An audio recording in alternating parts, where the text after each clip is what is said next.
in Turfway Park. It seems like it's been very fair from all of these different circuits.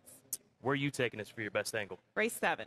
We'll go to Race 7, a first level allowance field, 1 mile and a 16th. This was a race that Scott was mentioning earlier, and I mentioned is a tremendous betting race. I did land on the one Fortunate Girl, but my angle here is going to be boxing 4 horses and the trifecta, the 1, 4, 5, and the 8. I'll show you a replay with the one Fortunate Girl, and this was going back to the wait a while. The concern with she's probably the filly to beat in here, considering the groups that she's faced. The number 8 Mission from L. I loved her debut performance for Brendan Walsh. She came back to face Grade 3 Company in the Swedish Chant. But I think we're going to see a performance more like her debut than her last start. And then Furiously Fast is a filly that really interests me. She's making her turf debut. She's by Violence, and she's out of a mare who produced 2 other turf winners. So I thought that was interesting. And she probably will be the pace, and her dirt form is so good, Scott, that if she could maybe take a step forward on the turf, she could easily win this race.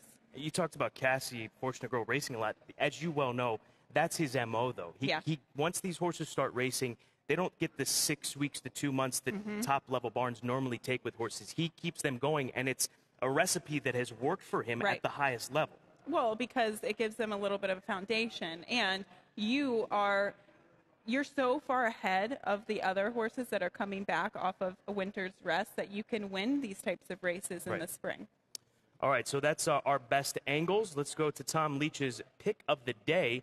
He's going to focus in on race number 4, the 8-horse Jay Czar, who's 6-1 on the morning line, has improved since moving to the turf. Brian Hernandez sticks with the mount, so consider Tom Leach's pick of the day. Tom typically going for the long shots, and we respect that, and looking for one in race number 4 with the 8. So 4-8, Tom Leach's play here today, the pick of the day.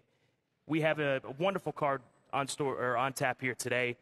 Looking ahead to tomorrow, the Maker's Mark is the highlight. Maker's 46-mile Grade 1 race, a very, very deep field. You've got the return of the champion in Heart to Heart. We'll see if he can recapture that form. Kurban, who was almost there in the Shadwell Turf Mile for Shadwell Farm, he's a serious player. You got Delta Prince. It's a wonderful race to highlight the card tomorrow, part of 2 stakes races. I love this race. Every year, it always turns out to be such an amazing field, but, you know, it's going to be interesting with Delta Prince coming back since the Pegasus World Cup Turf Invitational. We saw him paddock schooling yesterday. We also saw Raging Bull paddock schooling. Both of these horses looking tremendous. I think the question is who's going to be best at the mile and who's going to be best on a turf that has some give in it, because we do have some rain in the forecast for tomorrow. And we'll be celebrating Maker's 46. I mean, this is what Kentucky's about, right? Bourbon, horse racing, gambling. That's what we do best here. And by the way, right here next to the gift shop is the Maker's Mark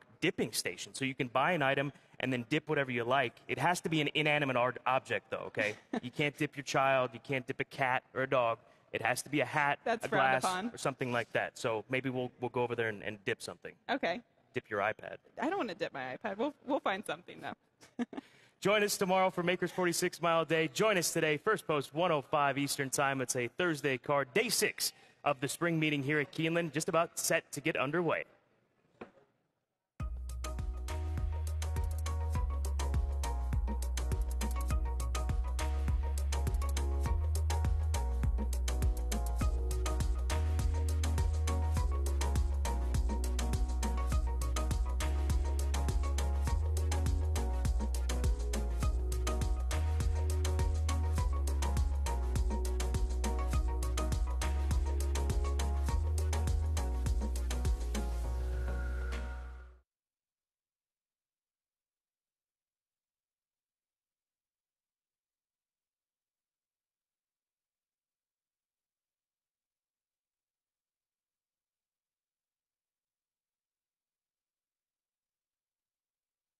My king, I have discovered something called a preservative. We can put it in Bud Light and make it last forever.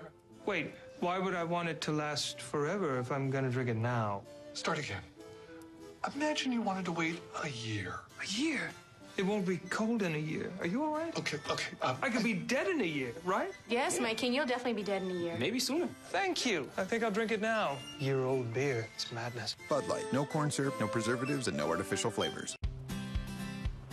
We're here at Toyota Motor Manufacturer in Kentucky. This is Toyota's largest manufacturing facility in the world. Let's go take a look. Come on.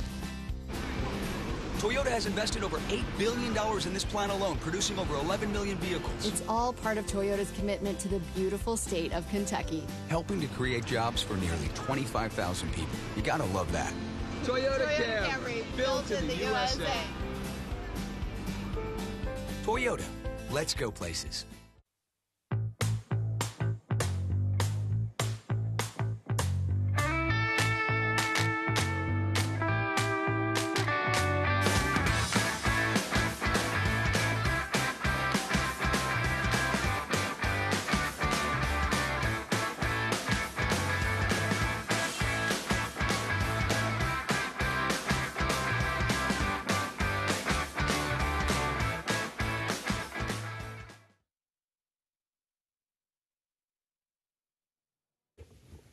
Ladies and gentlemen, Keeneland welcomes Courtney Arnold to the paddock.